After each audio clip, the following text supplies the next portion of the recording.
अस्सलाम वालेकुम स्टूडेंट, जैसा कि आपको पता है कि लास्ट वीडियो में हम BSc mathematics book introduction to mechanics by Q K Ghori का chapter number 8 rectilinear motion discuss कर रहे थे और इसके हमने कुछ क्वेश्चन भी सॉल्व किए थे। तो रेक्टिलिनियर मोशन एक ऐसी सिंपलेस्ट मोशन है जो स्ट्रेट लाइन में होती है। इसकी टू टाइप्स होती हैं, हॉरिजॉन्टल मोशन और वर्टिकल मोशन। हॉरिजॉन्टल मोशन की भी फर्दर टू टाइप्स होती हैं। First is motion with constant acceleration and second is motion with variable acceleration. तो लास्ट वीडियो में हम डिस्कस कर रहे थे motion with variable acceleration. So acceleration vary करता है तीन फैक्टर्स पे। First one is time, second one is velocity and third one is distance. So जब एक्सेलरेशन वेरी करेगा with respect to time, we would use this equation in our questions. Acceleration with respect to time is equal to delta v upon delta t. When acceleration varies in terms of distance, we are going to use this equation, either this or this. When the acceleration is dependent on velocity, then we are going to use either this equation or this. Acceleration is equals to v delta v upon delta x. अब हम इसका question discuss करने वाले हैं। ये है हमारे पास क्वेश्चन नंबर 11 एक्सरसाइज सेट 8 से, और ये क्वेश्चन है a particle starts with velocity u and moves in a straight line if it suffers a retardation equal to square of the velocity, find the distance travelled by the particle in a time t. So हमारा क्वेश्चन ये कहता है कि एक particle है जिसने movement start की, वेलोसिटी स्टार्ट की और उसकी इनिशियल वेलोसिटी है u. ये पार्टिकल एक स्ट्रेट लाइन में मूव कर रहा है, लेकिन इसकी वेलोसिटी कम हो रही है, तो इसमें है रिटार्डेशन. रिटार्डेशन भी एक्सेलरेशन होता है, ये एक्सेलरेशन नेगेटिव में, इसलिए हम इसे कहते हैं रिटार्डेशन. तो इसके जो एक्सेलरेशन है वो बराबर है स्क्वायर ऑफ वेलोसिटी के. अब ये क्योंकि रिटार्डेशन है तो ये वेलोसिटी हम कंसीडर करेंगे माइनस में.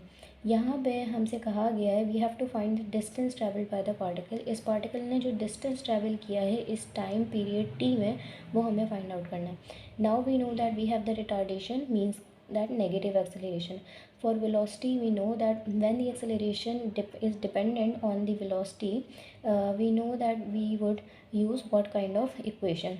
So first here we have, let v be the velocity of the particle at time t. Now we have this acceleration or retardation which is minus v square. We would consider this equation number 1. When the acceleration is velocity dependent, we know that acceleration is equal to delta v upon delta t. This is equation number 2. Now to get the value of velocity, we would compare these two equations.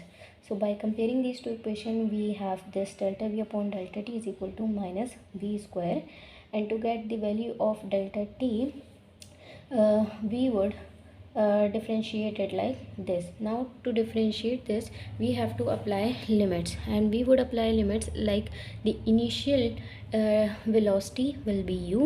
Here this is the initial velocity and this is the final velocity v. Similarly for time, the initial time is 0 and the final time is t. So by applying the rules of integration, we get this equation for velocity, which is v is equals to u upon 1 plus ut. This is equation number 3, or we can say this is the velocity of the particle, where it starts as motion with initial velocity u and suffers a retardation minus v square.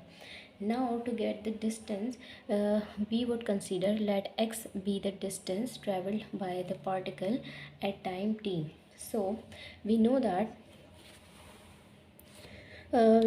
the velocity is the displacement per unit time. So this is our equation number 4. और हम इसे compare करने वाले equation number 3 से जो velocity हमने find out की थी u upon 1 plus you t. So these two equations, इन दोनों को हम करने वाले हैं कंपेयर, और इससे कंपेयर करके हमें डी एक्स की वैल्यू फाइंड आउट करनी है, एक्स की वैल्यू डिस्टेंस की.